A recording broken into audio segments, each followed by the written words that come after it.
नमस्कार मंडळी, स्वागत आहे तुमचं पुन्हा एकदा माझ्या चॅनलमध्ये। मी आहे संतोषी। बिल्डिंग कॉन्फिडन्स या सिरीजचा हा चौथा व्हिडिओ आहे। चौथा व्हिडिओ म्हणजे चौथी टिप आणि आजची टिप आहे टेक चॅलेंजेस। हो, तुम्ही बरोबर ऐकलं, मी म्हणतेय चॅलेंजेस घ्या। कारण कॉन्फिडन्स जर वाढवायचा असेल तर कॉन्फिडन्सचा सगळ्यात मोठा दुश्मन जो आहे तो म्हणजे फिअर। त्याला आपल्याला जर घालवायचं असेल तर आपल्याला असे काही चॅलेंजेस घ्यावे लागतील जेणेकरून आपली भीती हळूहळू जात जाईल। खरं तरी आपण प्रत्येक दिवशी काही ना काहीतरी छोटे चॅलेंज स्वतःला दिलं पाहिजे आणि त्याने मुळात काय होतं माहितीये का की आपला ब्रेन जो आहे ना तो चॅलेंजेसला एक्सेप्ट करायला अडॅप्ट होऊन जातो। तुम्ही ऑनेस्टली स्वतःला विचारा, दिवसातून तुम्हाला कित्येक वेळा भीती वाटते आणि आपण त्या भीतीचं काही करतच नाही, तर त्याच्यामुळे आपला ब्रेन जो आहे ना त्या भीतीला अडॅप्ट होऊन गेला आहे। तर आपल्याला जर त्या भीतीला ओव्हरकम करायचं आहे तर आपल्याला ऑब्व्हियसली चॅलेंजेस करावे लागतील। कारण कॉन्फिडन्स जर बिल्ड करायचा आहे तर आपल्याला आपल्या ब्रेनला ट्रेन करणं खूप खूप खूप महत्त्वाचं आहे। चला मग तुम्हाला मोटिवेट करण्यासाठी मी माझी एक स्टोरी सुद्धा शेअर करते इथे। तर ही 2022 ची गोष्ट आहे। मला महाशिवरात्रीसाठी कोइंबतूरला जायचं होतं। ज्यांना माहिती असेल ईशा योगा सेंटरमध्ये कोइंबतूरला खूप मोठा महाशिवरात्रीचं इव्हेंट होतं आणि मला तिथे जायचं होतं। तर मी असं स्वतःला चॅलेंज दिलं की मी एकटी जाणार, मी एकटी प्रवास करणार कोइंबतूरला। कारण मी ह्याच्या अगोदर असं लांबचा प्रवास कधी केला नव्हता। तर मी स्वतःला चॅलेंज दिलं की चल करून बघूया। कुठले फ्रेंड्स नाही, कुठले फॅमिली मेंबर्स नाही, तर जर्नीमध्ये जे कोणी आपल्याला भेटतील तेच आपले फ्रेंड्स बनतील असं विचार करून मी म्हटलं चला सुरुवात करूया। तर मला आठवतं मी ठाण्यावरून ट्रेन पकडली होती, काहीतरी रात्रीचे 10 वाजता मी ट्रेन पकडली आणि मुळात मी खूप घाबरलेले होते। मी ट्रेनमध्ये बसले आणि भरपूर असे फ्रेंड्सचे ग्रुप्स होते वेगळ्या कंपार्टमेंट्समध्ये। सगळ्यांची मस्ती, सगळ्यांची मज्जा ऐकून मला असं वाटत होतं की मी किती एकटी आहे आणि कारण माझ्यासोबत कोणच नव्हतं। मी विंडो सीटला बसले होते। तर ट्रेन स्टार्ट झाली तेव्हा मी अशी खिडकीच्या बाहेर बघत होते आणि लोकांचे आवाज ऐकून मला अशी खूप भीती पण वाटत होती। कारण मुळात तरी तो माझा पहिला सोलो ट्रिप होता आणि मी कधी असं कुठल्याही जर्नीवर एकटीच गेली नव्हती आणि मी असे जर्नीमध्ये कधी फ्रेंड्स बनवले नव्हते। तर मला ना ती खूप भीती होती मनामध्ये आणि मी अशी खिडकीच्या बाहेर तोंड करून खूप रडत होते। मला आठवतं मी लिटरली 1 तास रडले असेल आणि शेवटी काय झालं, रडत रडत मी थकले आणि मी झोपून गेले।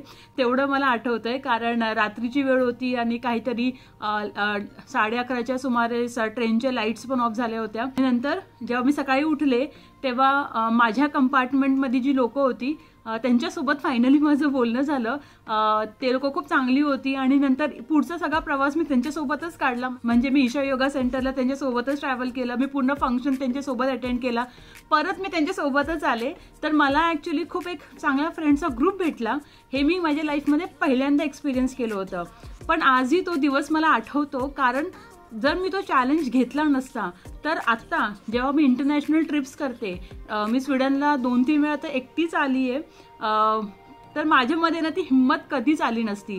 कारण मला सतत ती भीती असते, कुठेही नवीन जागेवर जायचं असतं मला ती भीती नेहमी असते की मी कसं करणार ते सगळं। म्हणजे तिकडचं ट्रॅव्हल, तिकडची माणसं, तिकडे मी कुठे हरवली तर म्हणजे हे सगळं तरी खूप असं हसण्यासारखं आहे। मला माहिती आहे की जेव्हा आपल्याला अशा गोष्टी करायच्या असतात तेव्हा आपल्याला खूप भीती असते आणि शेवटी जर आपण स्वतःला चॅलेंज देऊ आणि आपला ब्रेन जेव्हा ते अडॅप्ट करणार, कारण आता माझ्याकडे ना एकटं ट्रॅव्हल करणं म्हणजे एक हॅपी मेमरी बनली आहे। तेव्हा जेव्हा पण मला एकटं ट्रॅव्हल करायचं असेल किंवा एकटं कुठे जायचं असेल, आता स्वीडनला आल्यानंतर पण मी भरपूर ठिकाणी अशी एकटी सुद्धा गेली, जसं बँकमध्ये जायचं म्हणा किंवा दुसरं कुठं ऑफिसमध्ये जायचं म्हणा, जिथे तुमचं आयडेंटिटी कार्ड करायचं असेल तर सगळीकडे मी अचिंत्यला घेऊन जाऊ शकत नव्हते।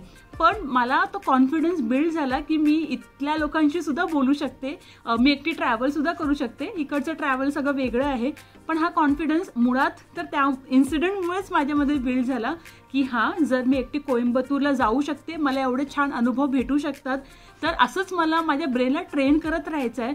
म्हणजे एक पॉईंट असा येईल ना की मला भीतीच नाही वाटणार। आणि हे मी गेल्या 3-4 वर्षापासून माझ्या लाईफमध्ये बघितलं आहे। जेवढे मी स्वतःला चॅलेंजेस दिलेत तेवढं मी त्याच्यामधून कॉन्फिडन्सच जास्त बिल्ड केला, मी एक स्ट्रॉंग व्यक्ती म्हणून बाहेर निघाली आहे। तर मला तुम्हाला ह्या व्हिडिओच्या माध्यमातून तेवढं सांगायचं होतं की जर तुम्हाला कॉन्फिडंट फील होत नसेल तर मुळात तुम्हाला भीती वाटते कुठल्या तरी गोष्टीची, तर थोडं थोडं का असे ना चॅलेंजेस घ्यायला स्टार्ट करा. ते तुमच्यावर डिपेंड करतं. तुम्हाला ते मंथली एखादं काहीतरी मोठं चॅलेंज घ्यायचं आहे किंवा छोटे स्टेप्स घ्यायचे आहेत. वीकली तुम्ही असे छोटे स्वतःला चॅलेंजेस देऊ शकता. फॉर एक्झाम्पल एकटं जाऊन मूवी बघा, एकटं जाऊन कुठेतरी खायला जावा, एकटं कुठेतरी ॲडव्हेंचरला जावा. असं जेव्हा हे सगळं स्पेशली जर तुम्हाला एकटं करायला भीती वाटत असेल ना, तर स्वतःला अशा छोट्या चॅलेंजेसमध्ये टाकून बघा आणि जो तुम्हाला अनुभव मिळेल त्याने तुमचा कॉन्फिडन्स खूप वाढणार. तुम्हाला कुठल्या दुसऱ्या गोष्टीसाठी कॉन्फिडन्स बिल्ड करायचं आहे, फॉर एक्झाम्पल जर तुम्ही कॉलेजमध्ये आहात तर कॉलेजमध्ये प्रेझेंटेशन्स कसे द्यायचे असतात किंवा कुठल्या मीटिंगमध्ये प्रेझेंटेशन्स कसे द्यायचे असतात, तर त्यासाठी सगळ्यात उत्तम गोष्ट म्हणजे तुम्ही छोट्या अशा कम्युनिटीचा पार्ट व्हा, जिथे लोक सोबत येतात, जिथे लोक आपल्या जर्नीबद्दल बोलतात, आपल्या जर्नीबद्दल शेअर करतात. असे भरपूर कम्युनिटीज आहेत. तर असं एक्सप्लोअर करा.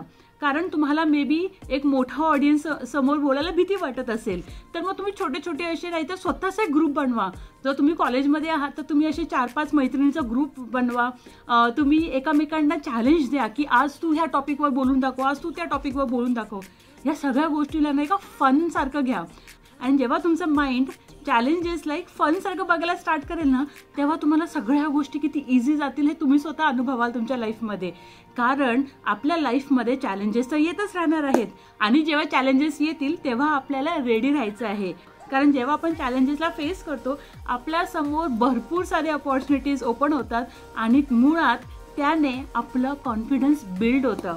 तर मग आजसाठी एवढंच. मला कमेंट सेक्शनमध्ये नक्की सांगा तुम्हाला कशाची भीती वाटते आणि त्या भीतीला घालवण्यासाठी तुम्ही कुठलं चॅलेंज घेणार आहात. आणि जर तुम्हाला हा व्हिडिओ आवडला असेल तर आपल्या फ्रेंड्ससोबत, आपल्या फॅमिली मेंबरसोबत ह्याला नक्की शेअर करा, ह्याला व्हिडिओला लाईक करा, चॅनलला सबस्क्राईब करा, कारण मी अजून पुढे व्हिडिओज घेऊन येणार आहे. चला मग भेटूयात पुढच्या व्हिडिओमध्ये. तोपर्यंत काळजी घ्या आणि हसत राहा. थँक्यू.